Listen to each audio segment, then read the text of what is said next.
Ansiedad porque pasen de una vez estos tiempos y aparezcan nuevas circunstancias que nos mejoren un poco. En todo caso, con respecto a Maradona, he descubierto,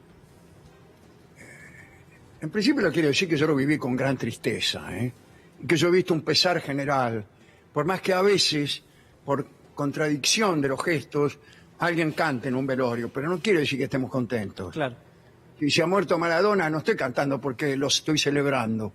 Y si quisiera que no se hubiera muerto. Hay un gran pesar.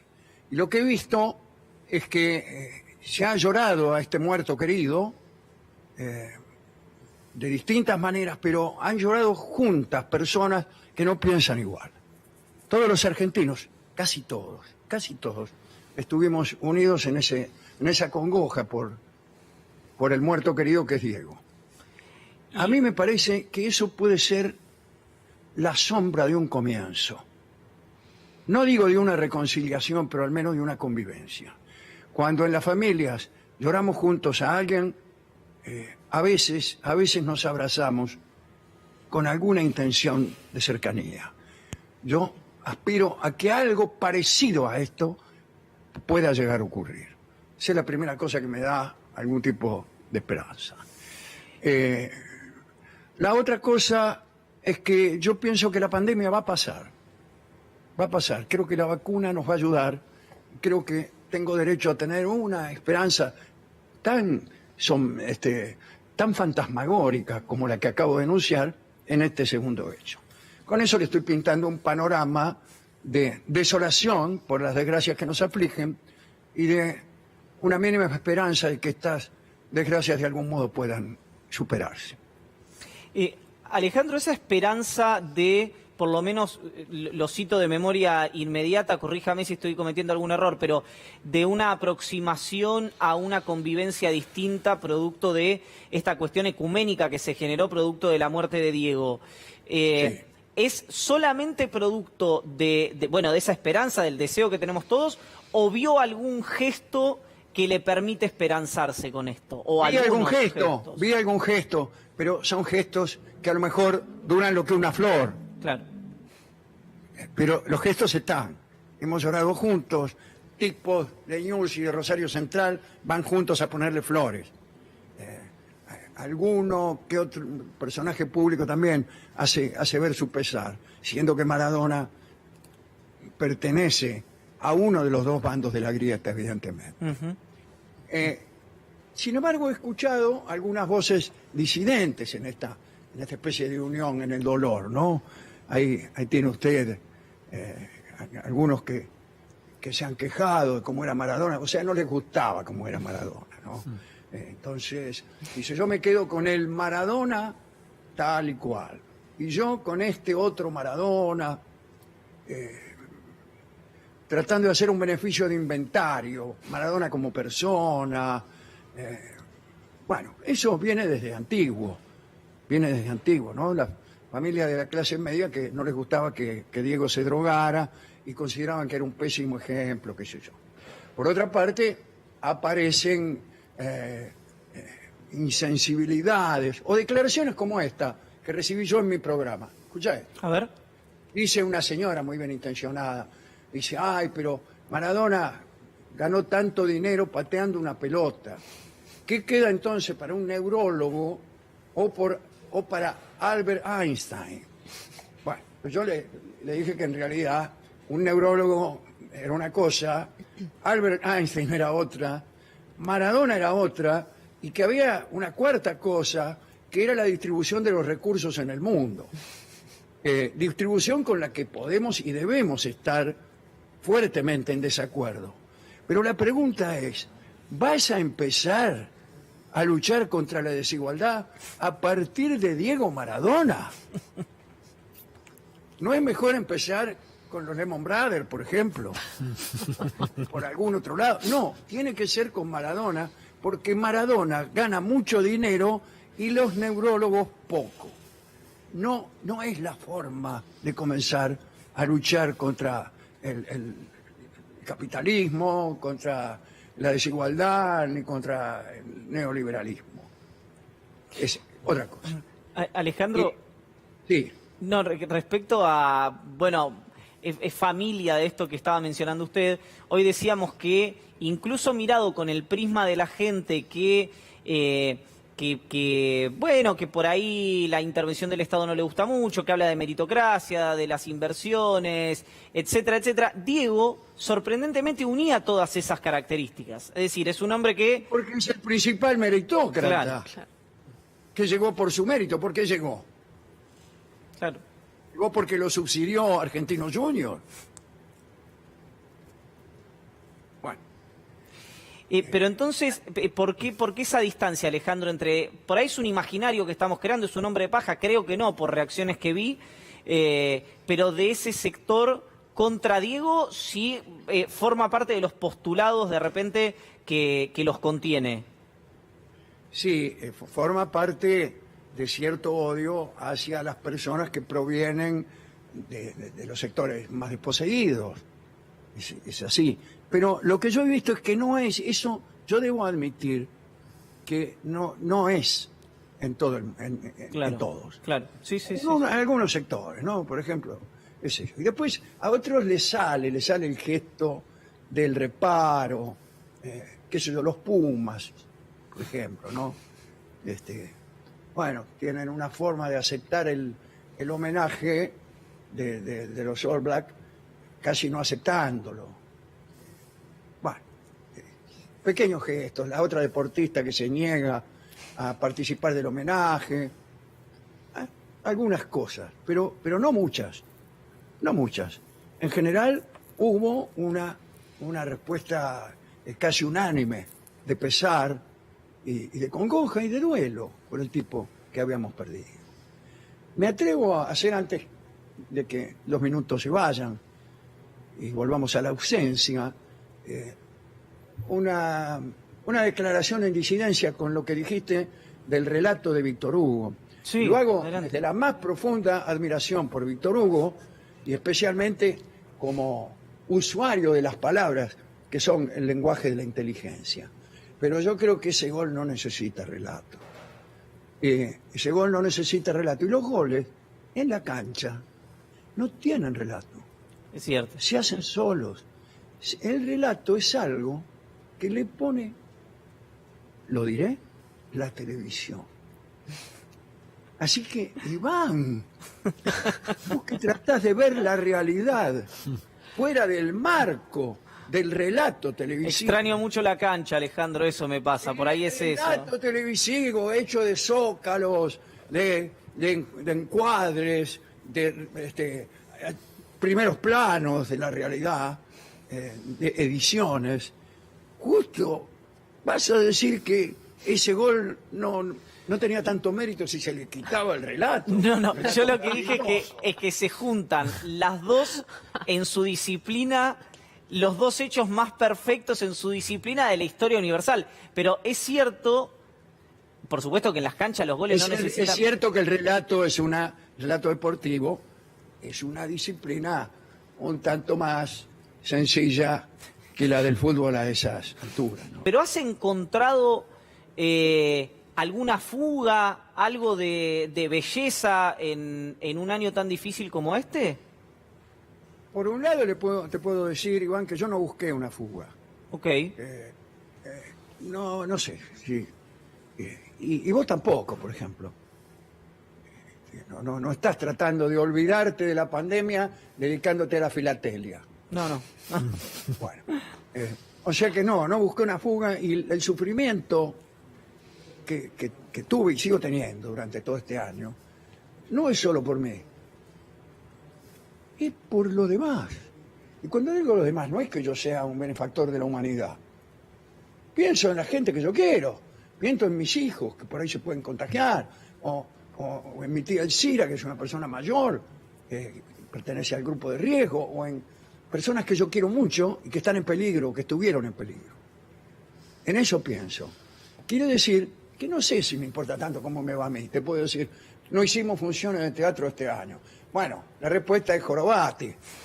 Hay gente que ha perdido su trabajo, que se ha muerto. Hay gente que ha perdido seres queridos, yo quejándome porque no puedo ir a visitar a un cuñado.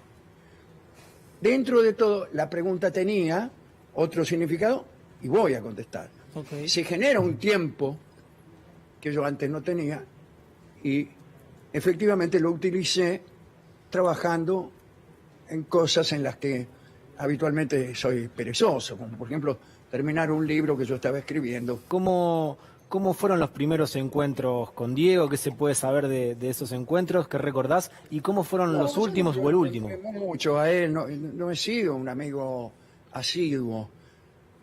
Nos hemos encontrado muchas veces y lo que sí puedo decir desde el primer momento fue que encontré una persona cariñosa y generosa conmigo. Y después nos fuimos compañeros de aventura. En todo caso, filmamos una película juntos. Y entonces pasamos una cantidad de días bastante grande juntos.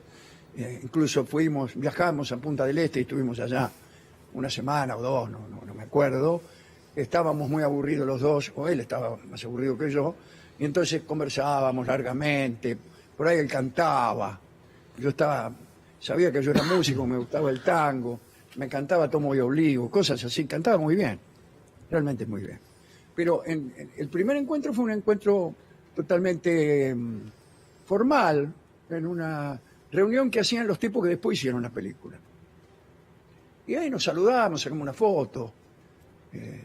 Él estaba particularmente e inmerecidamente agradecido, porque yo había hecho una declaración cuando el Mundial 94, y cuando él había sido, digamos, suspendido y separado de aquel Mundial, ¿no? Yo no me acuerdo qué dije, al tipo le pareció bien, le pareció amistoso lo que yo había dicho, y ya me lo había agradecido antes de que nos conociéramos. Pero ahí nos conocimos. Yo no tengo anécdotas personales muy importantes o muy significativas en este tráfico de anécdotas que se ha hecho, que es millonario, ¿no?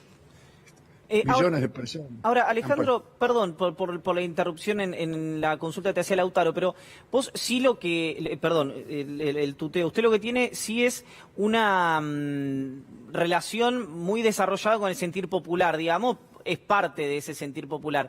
Le voy a trasladar la pregunta que le hice a Víctor Hugo hoy a la mañana. ¿Lo sorprendió la reacción en Argentina y a nivel global de lo que pasó con Diego o no? ¿Cree que era esperable? Diría que me sorprendió un poco. Yo esperaba que hubiera una reacción considerable, pero evidentemente fue una reacción espectacular. Claro. Y no solo me sorprendió, me consoló. Me consoló ver que el hombre que nosotros estábamos llorando también, un poco parte de la idea que antes desarrollábamos, también había llorado por otras personas que no tenían mucho que ver con nosotros, o por ahí sí. Y eso me emocionó, me consoló y me hizo sentir una especie de hermandad. Y me hizo pensar, como le acabo de decir hace un rato, que esa hermandad de gente que está llorando a alguien podría llegar a servir para algo. Claro, claro. ¿A tú?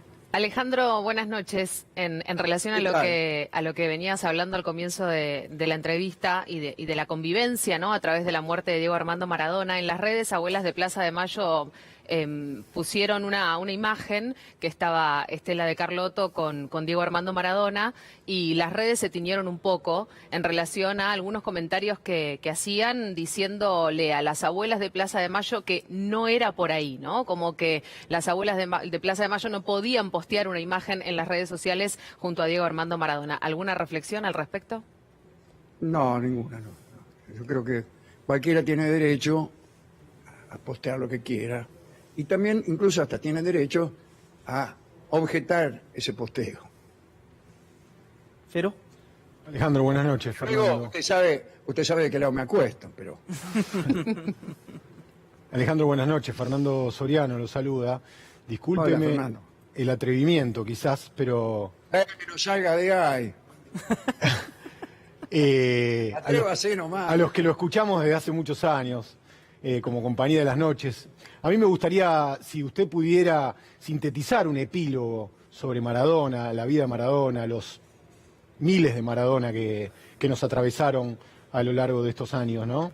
¿Cómo usted podría narrar, diseñar, sintetizar un epílogo de la historia de Maradona en relación con su identidad argentina? No, yo no sería capaz de tamaña cosa, ¿no? En ese sentido yo no le tengo mucha fe a mis palabras. Pero si usted le tiene que explicar a un extraterrestre quién fue Maradona, baja un extraterrestre, baja un... No, eso es pedir una monografía, no es una pregunta, una consulta, es pedirme una monografía, yo me tomaría mucho tiempo para hacerla. Claro. No tengo a los dioses tan de mi lado como para cantarle una milonga sin saber la letra, ¿no? Alejandro, para ir... Le agradezco, pero le agradezco mucho que me lo pida. Le agradezco mucho que me lo pida porque usted crea que yo soy tan buen poeta como para empezar ahora a decir algo. La verdad que sí, eso es lo que... Yo la primera tentación que tengo es renunciar a esa jerarquía que usted me ha atribuido.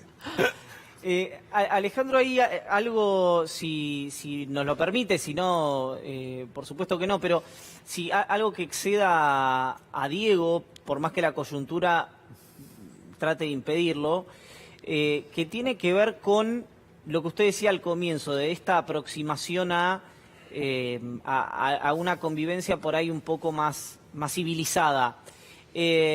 ¿Significa que hay algo que está viendo que lo preocupa o lo preocupó sobre, no sé, el debate público, la convivencia ciudadana, la relación, no sé, con los medios?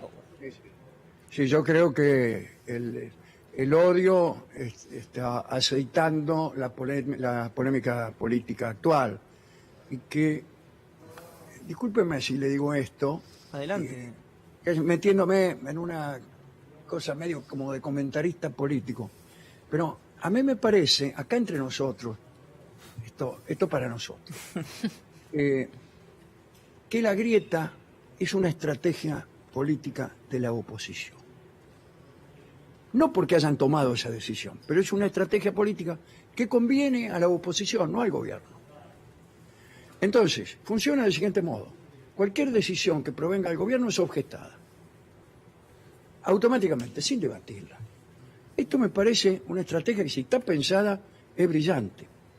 De manera que cada separación, cada denuesto, cada episodio de ofensa, cada crecimiento del clima de ofensa es favorable a la oposición. Y cada achicamiento de la grieta, cada surcido de precipicios que hagamos, significa que el gobierno va a tener un poco más de posibilidades de acción. Esto me parece bastante elemental. De manera entonces que yo estoy esperando que la grieta se haga menos amplia. Estoy esperando el surcido de precipicios, sabiendo que es una tarea muy difícil con el hilo tan endeble que estamos usando, con las agujas que tenemos, con el tamaño de los precipicios que hay que surcir. Eso es lo que le podría decir al respecto. Y le imploro, me disculpe el pesimismo, Alejandro, pero si la estrategia es exitosa, como decía usted, de objetar, por ejemplo, las medidas del gobierno y a partir de eso generar un clima enrarecido, uso mis propias palabras arbitrariamente, ¿por qué la abandonaría alguien que tiene esa estrategia exitosa? Tal vez porque todavía no se dio cuenta de que es una estrategia y de que es exitosa. Así que por eso le dije que lo hablemos entre nosotros. Claro. Podía servir como epílogo de Diego. Y es que yo creo, ustedes lo han dudado durante algún momento de este programa, que lo he visto, pero creo que Diego estaba siempre del mismo lugar. Estaba siempre del mismo lado del mostrador. Totalmente, sí. Del mismo lado. Podíamos dar un paseo por la vereda de enfrente solo para ver que nos equivocábamos.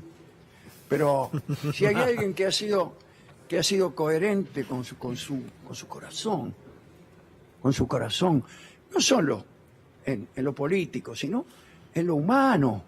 Hay una parte de la política que es la humana, que es lo humanístico. Es estar del lado del ser humano, del lado del tipo que sufre, de ese tipo. Bueno, ahí estaba Diego. Y ha estado también como gremialista, con los futbolistas, y siempre, no le hubiera costado nada. Nada le hubiera costado ser amigo de los mercaderes, de los poderosos. Y no lo fue. Y pagó carísimo no serlo. De manera que en eso yo creo que poco hay que reprocharle a Diego. Y este sería el epílogo que me han pedido. Muchas gracias, Alejandro, por el epílogo, finalmente. Alejandro, Ha retribuido con la grandeza que esperábamos. Claro. Con esto no hace falta la monografía. Bueno, que eso lo hice para sacarme los... Yo siempre tardo en hacer los deberes. Alejandro, gracias por el tiempo, de veras. Un gran abrazo. Un abrazo muy grande y lo felicito a usted y a los muchachos del canal por su trabajo. Y un gran abrazo a Víctor Hugo. Ahí está. Será dado. Porque Gracias. para mí que se va a enojar. Alejandro Dolina, un placer y por supuesto un momento muy grato y un lujo que nos dábamos acá en Hagan Algo.